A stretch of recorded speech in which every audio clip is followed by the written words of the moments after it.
Just looking back on the last few years for Deangelo Russell, it's been a little bit of up and down. He had some problems with the Lakers. He had the whole Nick Young situation. His rookie season was okay. Uh, he shot about 41% from the field, averaged 13 points. Then his sophomore season, shot about 40%, averaged 15.6 points. 15.6 points. Then he got traded to Brooklyn that season. Shot 41%, averaged 15 points again. But this year he's shooting 44% from the field and 37% from three, which is the best three-point shooting season and best field goal shooting percentage season that he's had thus far. And this is only his fourth year, but he's now averaging 19 points and possibly going to be leading the Nets to a playoff appearance. Just looking at his last few games, he had 40 against Orlando. He had 34 against Boston. He had 28 against Chicago. And he has the ability to disappear some games. At Houston he only had 10 points. At Boston he only had 5 points, but a lot of that I think is the coach is they have a little bit of a dilemma. You have Spencer Dinwiddie, who he was a late pick, but he's definitely balling out this year as well. He's been balling out the last couple of years. I think the Nets have a little bit of Portland Trailblazers type of situation going on, because Portland, they have two great guards in McCollum and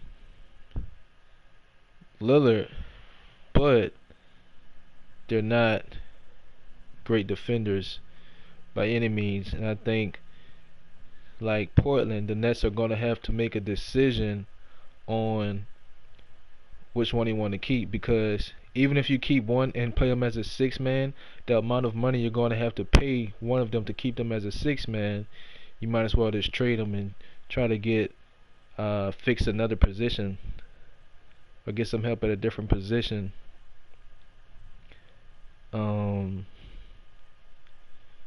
Just looking at the stats for Dinwiddie, he's having a breakout season as well. His first 2 years, he didn't really get too much playing time. He was shooting about 30% from the field his first year, 35% from the field his second year. Then that increased. His third year, he shot 44%. He averaged 4 points, 4.8 points, 7 points, 12 points, and then this year he's averaging 17, and he's shooting 46% from the field and 37% from three. And that's only in 28 minutes. The Nets are in a good situation, but they're both really big guards. I believe Deangelo is 6'5" and Dinwiddie is 6'6". So they're both really big guards who can draw some matchup problems. But just looking at the defensive stats, Dinwiddie is overall allowing his opponent to shoot 42% from the field on 9 attempts. Let me go ahead and pull up Deangelo Russell. Let me see.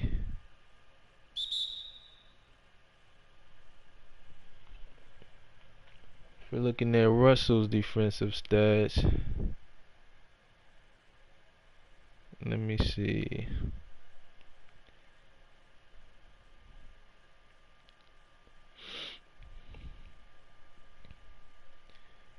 He's allowing his.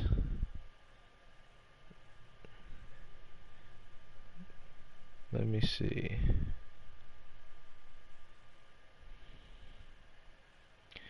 He's allowing his defender to shoot 47% on 10 attempts. So again, you have to keep the stats in check. You do want to look at the eye test as well. But just looking at the numbers, Dinwiddie's about they're about equal efficiency wise on offense, but on defense, Dinwiddie definitely has the better defensive stats. Um, and if you're the Nets, you're in a good situation, but you're also in a bad situation. But if I'm the Nets, I don't depending on the contract situation, I don't know their exact contract situations. But if one of them is up for free agency this year, I try to trade them or maybe do a sign and trade um, deal, um, because I believe on a market, these two are definitely going. They're not going to demand a max contract, but they're going to demand a decent sized contract, and you definitely don't want to end up like Portland, to where you have two great offensive guards, to where you play them both on the court at the same time at the one and the two, but because they're primary scorers, you're going to suffer on defense with these two. So if I'm Portland, I let this play out a little bit longer. And if I can't get them to sign, I'll possibly trade one before the trade deadline and just try to pick up some help at whatever position that may be. Get an upgrade at a certain position. But definitely excited to see Deangelo starting to live up to his potential. I wonder if the Lakers are having any regrets. Not saying Lonzo is a bad player. I still want to give Lonzo a few more years. This is only his second or third year.